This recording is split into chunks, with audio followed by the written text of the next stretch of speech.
السلام عليكم ورحمة الله وبركاته. اللهم صل وسلم وبارك على سيدنا محمد في الأولين وفي الآخرين وعلى آله وصحبه أجمعين. عايزة أقول إنكم كالعادة وحشتوني كتير جدا جدا جدا من الحلقة اللي فاتت، ويلا بينا نشوف حلقتنا بتحكي عن إيه النهاردة. بس يا ريت قبل ما نشوف حلقتنا بتحكي عن إيه النهاردة ما تنسوش انكم تعملوا لايك وتشتركوا في القناة علشان بقى يوصل لكم اي حلقة جديدة انا بنزلها من عشق بين الكبرياء او غيره. ويلا بينا نشوف ايه اللي هيحصل مع اسيا وجاسر وباقي ابطال روايتنا. يلا بينا. هنا هو قرر ان هو هيساعد اسيا طول ما هو بالقناع. اسيا فعلا فائت، وبعد كده بدأ ان هو ياخدها. انت مين؟ انا ممكن تقولي كده شخص مجهول. مم. انا ممكن اقولك المقنع الاسود عشان هنا هو ابتسم لها قبل ما هي تكمل كلامها. ابتسامته دي وترتها. مم. ممكن اسمع حكايتك؟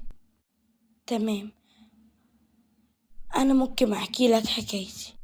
بدأت ان هي يقعدوا مع بعض في كافيه وحكت له حكايتها كلها وهي بتعيط ما بين شرقات وحاجات كتير جدا.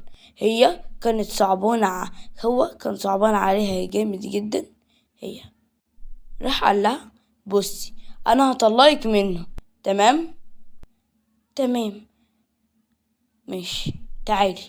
وبدأ ان هو ياخدها عند محامي ورفع عليه قضية بالطلاق. وبدأ ان هو برضو يحجز لها في عمارة او يدفع لها ايجار العمارة.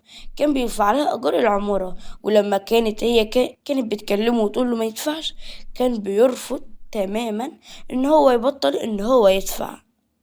وكانت على طول تتكلم معاه وظهر لها بعد الساعة 12، وكان بيدربها ويخليها ان هي تتدرب علشان تكون شخصية قوية وتعرف تنتقم من حازم. جت فترة على جاسر ما بقاش يجي خالص الحتة، ولا بقى بيجي بعد الساعة 12 بالليل، ولا بقى بيظهر خالص. آسيا كانت على طول بتفكر فيه وبتفكر ليه هو مختفي. آسيا كانت مركبة في الحارة إن هي محترمة وكل حاجة، وكان الكل يتكلم عنها. إما بقى كان في الواحدة دي كانت بتتغاظ جدا من آسيا لأنها اللي كانت واكلة الجو في الحارة. دلوقتي بقت آسيا هي اللي واكلة الجو، خاصة إن جوزها اللي هو صاحب العمارة اللي آسيا عايشة فيها على طول جدا متعاطف مع آسيا وعلى طول بيتكلم عليها. وكانت متغاظة جدا من آسيا وفكرت إن هي هتدبر لها حاجة علشان تنتقم من آسيا، أو بمعنى أصح تعمل مصيبة في آسيا. بدأت صاحبة العمارة إن هي تطلع في العمارة، وبعد كده قعدت وحطت رجل على رجل وبدأت إن هي تكلم جوزها أول ما دخل على باب الشقة اللي هي كانت مستنياه من بدري. إن هو كلمها وهو بيكلمها بتوتر. هو بيقول لها مالك قاعدة مستنياني كده ليه؟ بصي بقى يا حبيبي انت، بصراحة كده بقى أنا هطلب منك حاجة، ولو مش عايز براحتك مش هغصب عليك، بس تطلع من العمارة وبقى أجرجرك في المحاكم يا حبيبي. وبقى العمارة دي طبعا انت عارف ان هي بتاعتي، وانا اللي ماسكة العمارة، والشقة اللي احنا عايشين فيها في العمارة دي بتاعتي، يعني ممكن ما تاخدك منها. بدأ ان هو يقعد هو بيقول لها قولي وانا هعملك اللي انت عايزاه. طيب حس كده بقى، عايزاك تروح عند آسيا وتخلي، وعايزين نطلع عليها سمعة ان هي بنت مش كويسة وان هي وحشة. هنا هو بصلها بصدمة. انت عايزاني اغتصب آسيا؟ الله عليك، بالظبط. ده إذا ما صورناهاش صورتين كده وهي مبتسمة.